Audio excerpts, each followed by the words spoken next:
Di dalam perumahan, pola pembayaran seperti apakah yang harus kita ketahui? Ini khusus buat buyer dan marketing properti. Harus tahu dengan pola sistem ini. Simak terus videonya.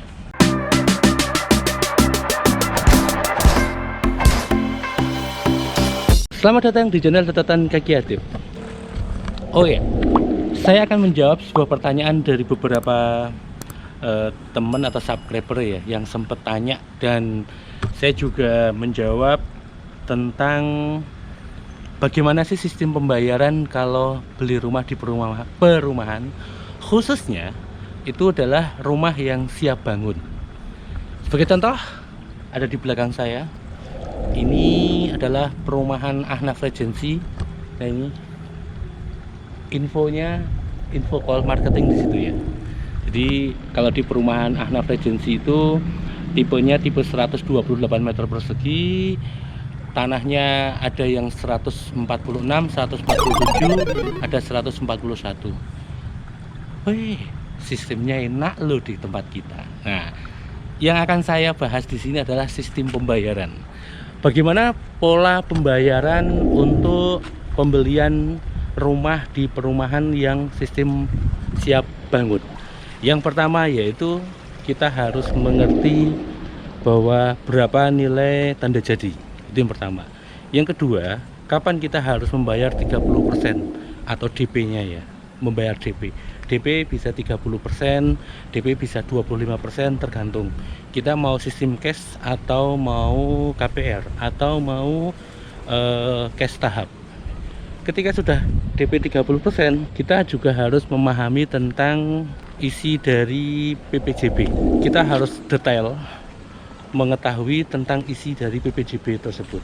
Apalagi ketika kita pembelian rumah dengan pola pembayaran cash keras. Kita juga harus memahami biar sama-sama paham, biar sama-sama mengerti rentetan waktu kapan semua progres itu berjalan. Yang selanjutnya adalah AJB. Nah, ini yang perlu diketahui oleh konsumen atau oleh marketing properti pemula, bahwa tidak ada istilah pembelian rumah dengan pembelian rumah dalam perumahan ya. Yang saya bahas adalah dalam perumahan dengan pola siap bangun. Itu tidak ada istilah AJB di depan. Kalau sampai melakukan AJB di depan, berarti itu yang di AJB-kan adalah tanahnya. Dan rata-rata 75% developer tidak mau. Saya memposisikan sebagai pemasaran perumahan ya. Dalam sebuah perumahan manapun, ketika kita sama konsumen dan konsumen itu sudah menyatakan minat, pasti akan kita dorong atau akan kita sarankan untuk mengamankan objek tersebut atau coupling tersebut. Biar apa? Biar tidak diambil orang. Yang pertama kali adalah kita akan menyarankan untuk monggo Bapak Ibu segera bayar tanda jadi. Tanda jadi adalah senilai 10 juta. Tanda jadi itu bukan berarti itu DP ya. Tanda jadi itu tanda keseriusan. Tanda keseriusan bahwa kita minat sama objek tersebut dan kita mengamankan coupling tersebut atau nomor coupling tersebut biar tidak diambil orang lain. Setelah tanda jadi itu dibayar, kita pasti akan memberikan informasi kepada konsumen bahwa waktu yang diberikan adalah sekian bulan atau sekian minggu. Biasanya tanda jadi itu rata-rata adalah kita ambil 1 bulan. Meleset-melesetnya adalah 1,5 bulan. Itu tergantung dari proses KPR. Karena KPR itu prosesnya memakan waktu kurang lebih sekitar 3 minggu sampai 1 bulan atau 4 minggu. Ya meleset sedikit nggak apa-apa lah, tapi ada komunikasi itu. Tapi kalau untuk cash keras, secara otomatis hanya menunggu proses pengumpulan data di notaris. Biasanya di waktu tenggang 1 bulan itu untuk menseragamkan, untuk memberikan pemahaman tentang draft perjanjian di PPJB yang akan kita tanda tanganin di saat pembayaran DP 30%. Ketika draft itu sudah disepakati bersama dan tenggang waktu yang sudah ditentukan juga sudah oke, data-data semua sudah masuk ke notaris, secara otomatis kita akan melakukan pembayaran DP. DP bisa dibayarkan sebelum tanda tangan PPJP, atau DP bisa juga dibayarkan di saat penandatangan PPJP. DP bisa 25%, bisa 35% atau 30%. Rata-rata kalau kita cash keras itu biasanya kita tarik 30%. Tapi kalau untuk KPR itu menyesuaikan. Bisa jadi 20%, bisa jadi 25%. Tapi kalau di kami, kalau untuk KPR minimal 25% DP yang harus dikeluarkan. Ketika sudah melakukan DP, pembayaran DP, secara otomatis kita akan melakukan tanda tangan PPJP. Nah, PPJP itu dilakukan pendatangan di notaris. Tidak ada istilah PPJP itu tidak sah karena di bawah tangan. Enggak. Kalau istilah di bawah tangan iya, tapi tetap di bawah, itu adalah di bawah pengawasan notaris. Draft PPJP itu dibuat oleh developer karena isinya dari PPJP itu adalah tentang proses pembangunan. Ketika kesepakatan untuk rumah 2 lantai dan pembangunan itu adalah 7 bulan sampai serah terima kunci, nah di situ akan dijelaskan mekanismenya, pembagiannya, bahkan pola pembayarannya. Kalau pembayarannya tempo atau pembayarannya KPR. Tapi kalau cash keras, secara otomatis nanti kesepakatan. Bagusnya lagi adalah di saat penandatangan PPJP itu dibayarkan 80%.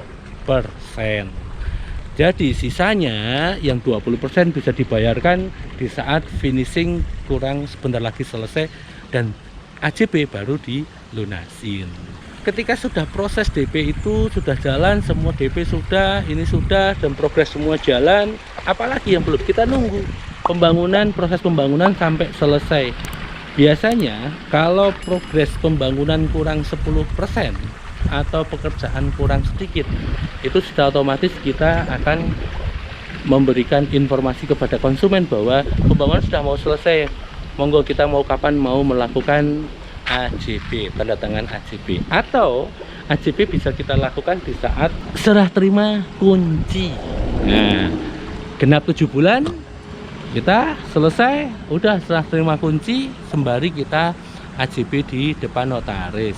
Mengenai balik nama atau apa, ya itu nanti sudah dikembalikan pada konsumen sendiri. Tapi kita sarankan lebih baik langsung balik nama. Kemarin ada pertanyaan, kenapa kok kalau di perumahan SHGB bukan SHM? Nah, ini yang akan saya jawab, bahwa di perumahan manapun yang perumahan resmi dan di atas 5 kapling itu pasti SHGB, tidak ada yang SHM, terkecuali kalau SHM itu paling maksimal cuma 5 kapling. Kalau di atas itu pasti SHGB karena ada izin perumahan. Makanya di situ ada istilah konsumen itu ada biaya PPN 10%. Dan itu pasti pihak notaris akan menjelaskan. Bagaimana kalau andaikan pembayaran sistemnya adalah cash tempo? Oke. Sebagai contoh di perumahan Ahnaf Regency ini kita juga membuka pola cash tempo. Cash tempo yang akan kita berikan adalah 2 tahun jangka waktunya, berarti DP 50%. Sistemnya sama, pertama yaitu booking area atau tanda jadi 10 juta. Setelah pembayaran 10 juta nanti baru kita melakukan PPJP 50%. Kesepakatan lah di PPJP itu dengan beberapa termin pembayaran. Ketika itu 2 tahun berarti tinggal nanti kekurangannya dibagi 2 tahun. Dan di perumahan Ahnaf Regency itu tidak membebani, hanya tidak memberikan denda dan tidak memberikan bunga. Jadi monggo kalau mau mencoba cash tempo bisa ke Ahnaf Regency aja. Gambaran pembayarannya seperti itu. Jika masih ada belum lengkap bisa langsung komentar di bawah. Kalau ada yang mau tanya-tanya atau belum jelas juga boleh komentar di bawah. Jika masih ada kurang, boleh siapa yang mau menambahin bisa langsung tulis di komentar di bawah. Begitu aja. Terima kasih sudah menonton. Terima kasih sudah subscribe. Yang belum subscribe, monggo untuk segera di subscribe. Saya Adib Nukman. See you next Bye.